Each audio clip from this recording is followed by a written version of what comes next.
Hello everyone, this is Lord Vaskin coming at you, probably not live because I'm just recording this on my own time and I'm going to submit it to YouTube later so that you guys can see it. But I'm going to teach you guys a lot about chemistry. Now I realize I've already published a lot of videos before, but this is going to be one of the very first videos you can see. And so, I'm going to start off everything by talking about the atom. Now, the atom is the most basic structure in chemistry. Well, not really, but yes. Because what we're going to do is break apart the atom into its different parts. So let's start off with the nucleus. The nucleus is extremely small and very dense. Next to all of the weight of the atom is in the nucleus. And I'm sure you've heard this comparison before, where the atom's nucleus is about the size of a marble. The actual size of the atom is a football field. So think about a marble in a football field, and this nucleus is the marble. Everything else that's out here is what's called the electron cloud. So we have the nucleus and the electron cloud.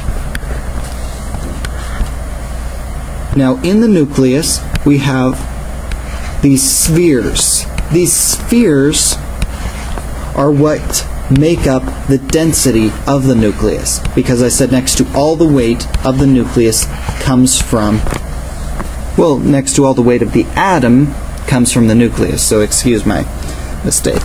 So there are two types of spheres. We have neutrons and we have protons. And these neutrons have a zero charge. There is no charge in them. Protons have a relative plus charge, just a +1 charge. And so the nucleus is positively charged.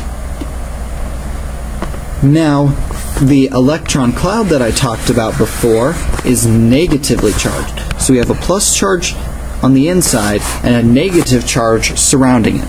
The negative charge comes from these electrons that surround the atom. The electrons are significantly smaller than the protons and the neutrons. Protons and neutrons are about equal size. Electrons are a lot smaller. And so these electrons have a minus charge. And so these are the three basic structures of the atom. It takes all three of these to create an atom. And so what we often will do is put an N0 to represent neutrons, a P plus to represent protons, and E minus to represent electrons. And so now I'm going to scroll down to my periodic table. This is a custom periodic table that I've made in order to present everything that I need to present, and not to mention I like to put my own design, and I avoid copy infringement by making my own periodic table. And so this is a very well organized system here, known as the periodic table. It has all of the elements that are known to man, and some created by man, and some that we have just made up and haven't actually discovered yet, which will tend to be located here, but I didn't bother to put them in right now. And so, the best way to understand the periodic table is to first break down each individual element. So let's take one of these boxes. I say we'll take an easy one would be carbon right here. So with carbon, what we have is the box. The C is the element symbol. The name is printed at the top. But above the C is a 6. This is its atomic number. That means it has 6 protons and 6 electrons. Now the number underneath it is its mass number. So that is 12.011. And that's as many significant figures as I need to go to for right now. And so, with this, we can figure out how many neutrons are in carbon. Because neutrons are currently unknown. But if we have 6 protons, and I said that the mass of the atom is almost all in the nucleus. And so what we can simply do is take 12 minus the number of protons, and we can get the number of neutrons. Well, I say rather than saying minus 12, we can say the mass number minus the number of protons equals the number of neutrons. So 12 minus 6 equals 6. So we have 6 neutrons here. With 6 neutrons, we then realize that there is actually a perfect balance between the number of protons and the number of neutrons within carbon. That's not always the case. In fact, very rarely it's the case. And so that is the basic understanding of how these different boxes are set up and these different elements are set up. As far as the organization of the periodic table, well, we're going to now discuss a little bit about the valence electrons. So the best way to picture the atom is you have your nucleus, and then we have these rings of electrons that make up the size of the atom. So these are rings of electrons. The electron cloud is organized into these rings that we call shells. And we'll discuss more when we get into orbitals as well, but just understand it as rings.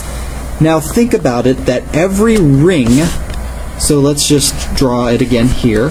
This is the nucleus here, and these are the electron shells, which actually circle the entire thing, but we're just taking a section here.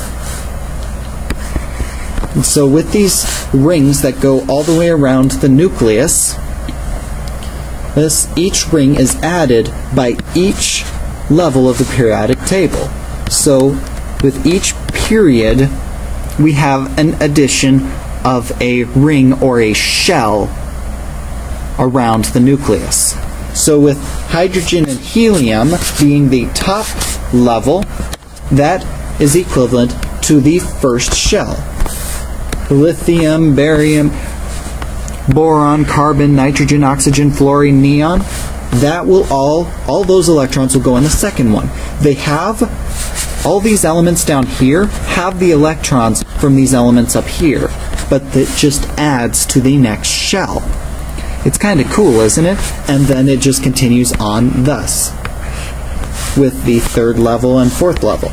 Now the level that you're on, say if we're at carbon, that means we only have one complete shell, and the other one is in the process of being complete. The shell is complete when it reaches neon. And so it takes 4 spots for it to get to neon. So that means that carbon has a plus or minus 4 charge.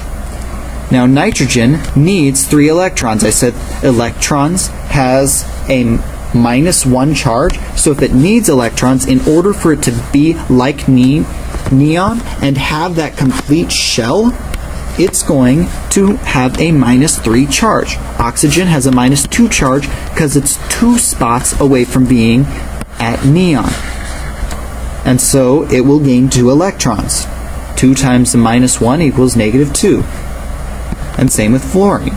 That is what we call the valence charge, because those are the valence electrons, the number of electrons required to get to what we call the noble gas state, because everything over here is a noble gas. Now I realize that's a lot of information to cram into one video, so I hope you get a basic understanding of the atom and carry this on to further chemistry.